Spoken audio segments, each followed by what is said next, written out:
Hello everyone, welcome back to another Harry Berry F1 video. Today we're going to be talking about F1 and Max Verstappen, specifically Max Verstappen and some other races that have happened over the past week and a half since I've been gone.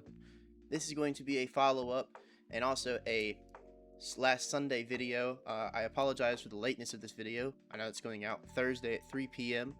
I'll try to have it out by then, Central Time.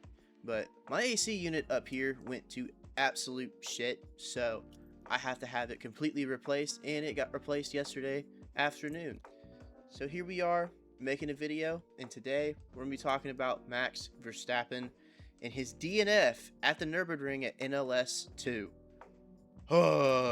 As a Max Verstappen fan, I watched that race the entirety. I'm like, oh, cool, my GOAT wins again. Big deal, whatever.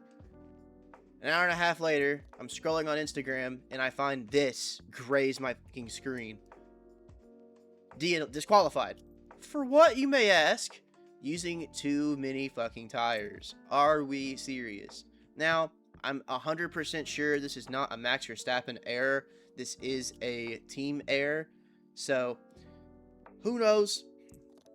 I'm pretty sure it was a team error, not a Max Verstappen error, because unless you want to argue with a brick wall, Max Verstappen does not break the rules intentionally. He bends them, and sometimes he breaks them, but in reality, he's just using a loophole in the whole rule system, and I doubt he has studied the GT3 rulebook that hard to the point where he would do that. So I guarantee you this is a Verstappen racing problem, not Verstappen himself. So, what does this mean? Well, we might get angry Max this weekend here at Suzuka, which, yes, F1 has returned to Japan for the third race of the 2026 calendar. Am I excited for this race? Yes. Am I also kind of disappointed what's going to happen? Also, yes, because that's going to bring us into the next segment and what I just found out literally today. From the FIA, here you go on your screen. They are limiting the energy output during qualifying from 9 megajoules to 8 megajoules. These cars are already slow, and this was a decision unanimously decided upon all manufacturers. They want these cars to be slower than they already are. Are we serious? This isn't becoming the pinnacle of motorsport anymore. This is just Formula E on steroids. Exactly what Max Verstappen said during preseason testing. It's race 3, and we're still complaining. And I think we have a right to complain. I said it was the first race of the season back when the race season started. So I'm like, okay, cool. You know, it's the first race of the season. What's going to happen? Who knows? Maybe the regulations will get better. Maybe they won't. Thank you, FIA, for effing everyone over. As you always do, you industrious little fellows. Am I ecstatic for this new season? Not anymore. This is genuinely the most boring season of F1 I have ever watched. Ever.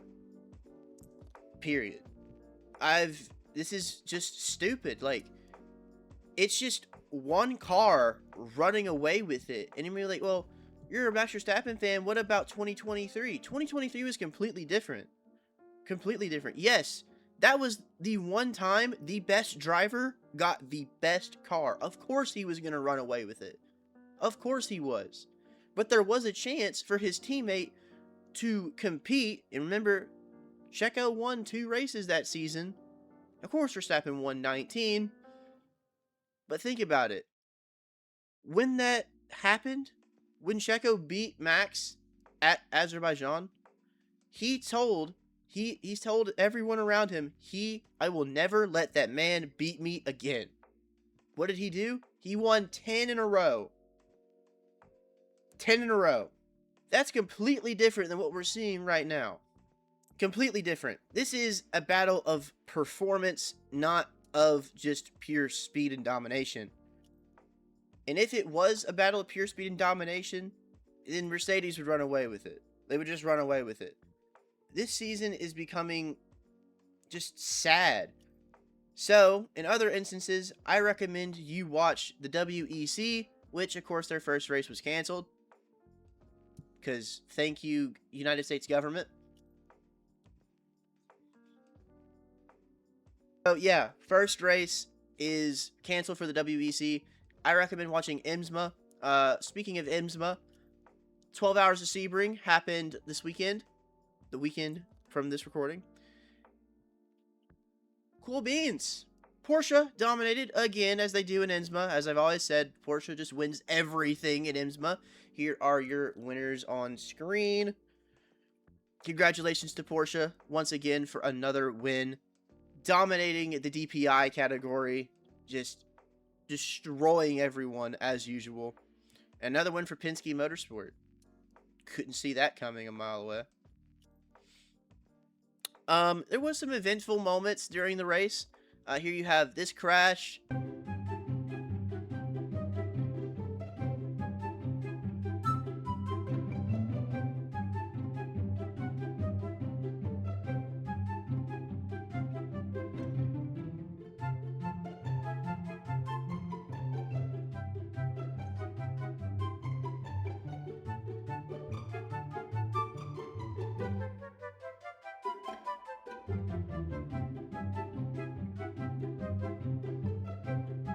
And this crash.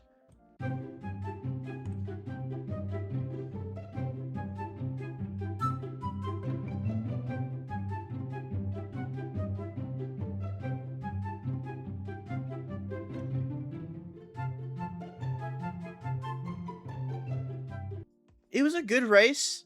Of course, you also have this moment, which I found very funny watching the highlights of the race, as I actually missed this part, was a driver basically just mossing someone. It was an LMP2 car, I believe, just blatantly ignoring the GT3 car's existence. Like most of you guys on iRacing and Le Mans Ultimate, a game I play, most of you who drive these hypercars and LMP2s, you don't know how to move around traffic.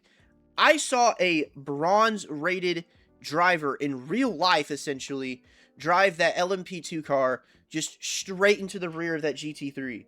I don't care.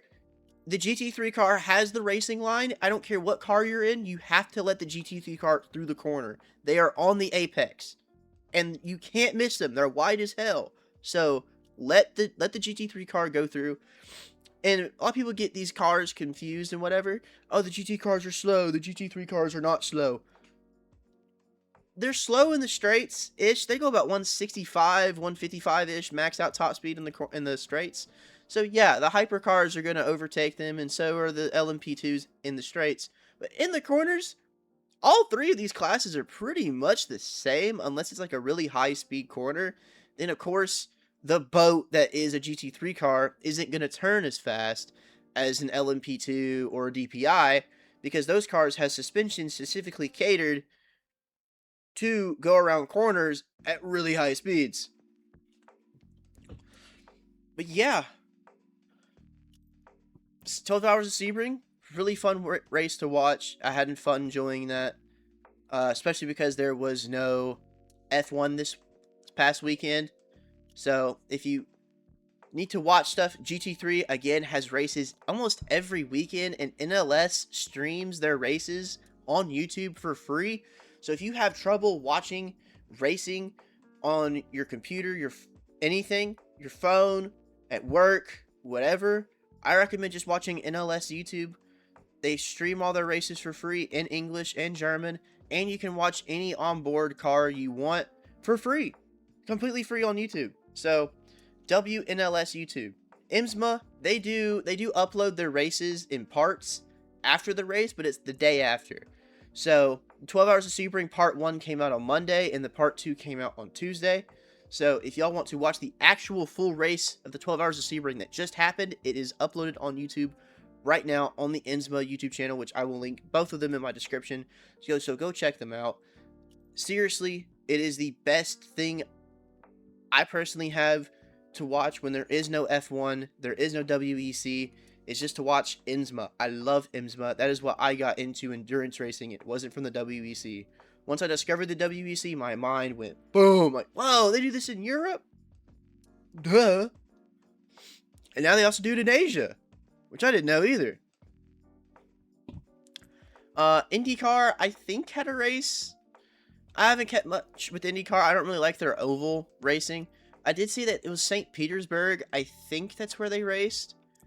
But it's a street circuit, and I don't like when IndyCar races at street circuits, dude. They were doing this in their cockpit, dude. Like, no. No, I'm not doing that. Like, that is ridiculous. Like, you thought the porpoising in F1 was terrible? It is way worse in IndyCar. It is so much worse in IndyCar. It's because these cars' suspension is arguably stiffer than F1's because they don't have any. You know, so they're designed to go on completely flat surfaces. There's no bumps on an oval. So they're designed to pretty much just do this. Just be like really stiff and barely budge, but let the weight transfer from the car. They're not designed to do this. They're not designed to go boom, like on a rally car or a trophy truck. They're not designed to do that kind of stuff.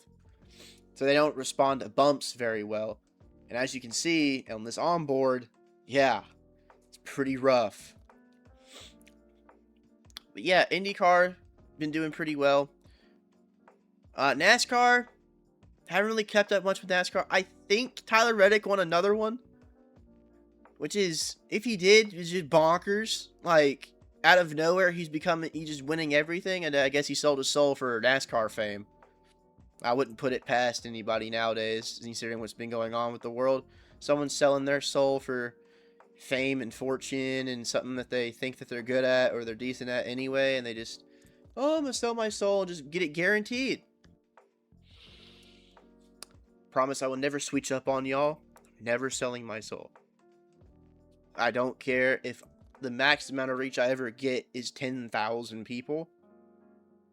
It does not matter. I love all 1,600 of you. As of recording, we're at 1,600 subscribers. Thank you so much. I forgot to add that. We hit over 1K in a week. What the fuck? We hit 1K in a week. What the shit? I don't understand. Like, when I woke up and saw that, like, oh my gosh, I'm over 1,000 subscribers. And it kept on climbing. We stationary sit at 606, so 1,606. Thank you to all of you who have subscribed. And again, if you want to support me on my other platforms, I'll have my Instagram, Twitch, and TikTok linked in my description. So go check me out on those platforms too. I'm gonna try to stream later in the next week, because I have to record another video tomorrow after I get off work for this weekend on Sunday, because this Sunday is Suzuka. I already said previously. This weekend is Suzuka. And I don't know if y'all want to watch Suzuka video or not, but qualifying is going to be interesting, especially with the power downgrade that every team is getting. And I'm guessing the unanimous decision was to stop Mercedes from running away with it, or like, oh, if we all get nerfed, they get nerfed too. That was probably the only decision they could make, is be like, well, we can't nerf ourselves, but it might be the only way we have to actually nerf them, is by nerfing everyone. I don't know. If Max Verstappen DNFs this race, the season's over. I'm sorry, but the season's over. So let's see here. We got a 6th place, which is good. It's 20th to 6th at Australia. We got a DNF in China. We get disqualified from a race at the Nürburgring after winning by over a minute. If we DNF from the Japanese Grand Prix, I'm no longer a Red Bull fan. I'll be a Max Verstappen fan today, but I'm no longer. This is ridiculous. This is ridiculous. This is all Red Bull problems. If Red Bull's on that car, it's a Red Bull car. I don't care. Even if it says Verstappen Racing on the side, if there's a Red Bull on it, it's owned by Team Red Bull. Speaking of Red Bull, Max Verstappen has been spotted at the Fuji Speedway driving a GT500 car, a Nismo GTR 500, around in the rain. I guess he's going to be competing in GT500 too. This man cannot go 2 minutes without not being in a car. Can't blame him. Racing is the funnest thing you can do. So, besides gaming or, working out. But, yeah. We'll see what happens this weekend. I'll let y'all know. This is just a short little video. But, again, thank you to everyone who has subscribed. And if you haven't subscribed, click the button down below. It's free. Helps me out a ton. Like the video. Helps the algorithm a ton. Leave a comment. I read every comment. All of them. I read every single comment. Have some discussions in my comment section. I love to hear what y'all are thinking about the season and how it's going and your opinions on drivers. I love reading that stuff. But yeah, thank you so much. Y'all are beginning to change my life more than you think. So, thank you. Remember, love one another. Love God. Tell someone you love them. And I'll catch y'all in the next episode this Sunday. Bye.